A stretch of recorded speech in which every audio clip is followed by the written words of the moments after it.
नमस्कार, live cities में आपका स्वागत है। मैं हूं आपके साथ प्रीति झा। बिहार के कई जिलों में ई चलान व्यवस्था जो है वो शुरू हो गई है।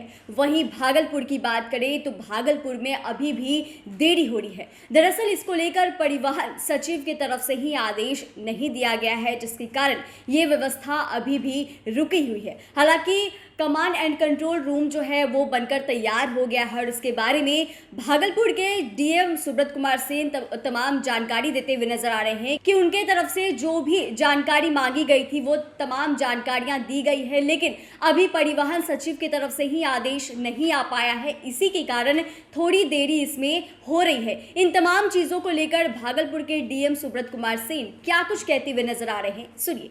शुरू हो पाएगा क्योंकि उसमें इंटीग्रेशन जो है वहाँ से अभी भी नहीं हो पाया है। ट्रांसपोर्ट डिपार्टमेंट से कुछ क्वेरी थी, उसका नगर आयुक्त ने भी जवाब दे दिया है और मेरे स्तर से भी रिकमेंडेशन गया है कि जल्दी जो है वो एपीआई को सारा इंटीग्रेट करा दिया जाए ताकि चलान यहाँ से शुरू हो सके।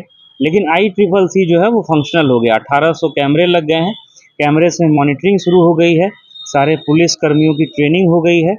वो लोग अब इस चीज़ को समझ गए हैं कि कहीं कोई घटना होती है तो कैसे इमीडिएटली कैमरे को जूम करके और अदर जो उसके फीचर्स हैं उसको एक्सेस करके तुरंत जो है क्राइम के कंट्रोल और प्रिवेंशन दोनों के लिए काम कर सके। ये सब सारा चीज़ हो गया है। नगर आयुक्त से बात हुई है, टोल फ्री नंबर भी जल्दी शुरू हो जाएगा, इमरजेंसी बॉक्स वगैरह ये सब शुरू हो गया है।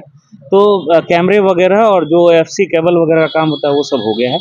इंटीग्रेशन चलान में लग रहा है कि थोड़ा सा और समय लगेगा। विभाग का कुछ क्वेरी था, उसका जवाब चला गया है, तो थोड़ा सा समय और लगेगा। तो आपने सुना कि भागलपुर के डीएम सुब्रत कुमार सेन इस व्यवस्था में क्यों देरी हो रही है, इसके बारे में उन्होंने जानकारी दी। उन्होंने बताया कि ट्रांसपोर्ट विभाग की तरफ से जो भी जानकारी उनसे मांगी गई थी उन्होंने दे दिया है और हालांकि ये व्यवस्था जो है वो शनिवार से ही शुरू होनी थी, लेकिन शनिवार से शुरू नहीं हो पाई थी और इसके बारे में ही जानकारी दे रहे हैं और यह भी बता रहे हैं कि अभी तक कमांड एंड कंट्रोल सेंटर जो है वो पूरी तरीके से बनकर तैयार हो गया है और ई चलान के लिए परिवहन विभाग के आदेश का बस इंतजार है। जैसे ही वहां से आदेश आ जाएगा ये ई चलान की जो व्यवस्था है वो शुरू हो जाएगी। इसके बारे में सुब्रत कुमार सेन ने यह भी बताया है कि ई चलान यहां से शुरू हो सके इसके लिए जो कैमरे के काम है वो भी पूरे हो गए हैं। करीब 1800 कैमरे जो हैं लग गए हैं, जिससे निगरानी जो है वो शुरू हो गई है। पुलिस जो कर्मी है उनको भी ट्रेनिंग दी जा रही है और ट्रेनिंग उनकी शुरू हो गई है और जल्द से जल्द जो टोल फ्री नंबर है वो भी जारी किया जाएगा और जो इमरजेंसी बॉक्स होता है उसे भी चालू कर दिया जाएगा। तो देखिए, कई जगहों पर अभी जो ई चलान की व्यवस्था है वो शुरू हो गई है और बात अब भागलपुर की है, तो भागलपुर की भी ई चलान व्यवस्था अब जल्द ही शुरू हो जाएगी। काम कहां पे अटका पड़ा है इसके बारे में भी तमाम जानकारियां दी गई है। चैनल को सब्सक्राइब करें, फेसबुक पेज को लाइक करें। वीडियो देखने के लिए आपका धन्यवाद।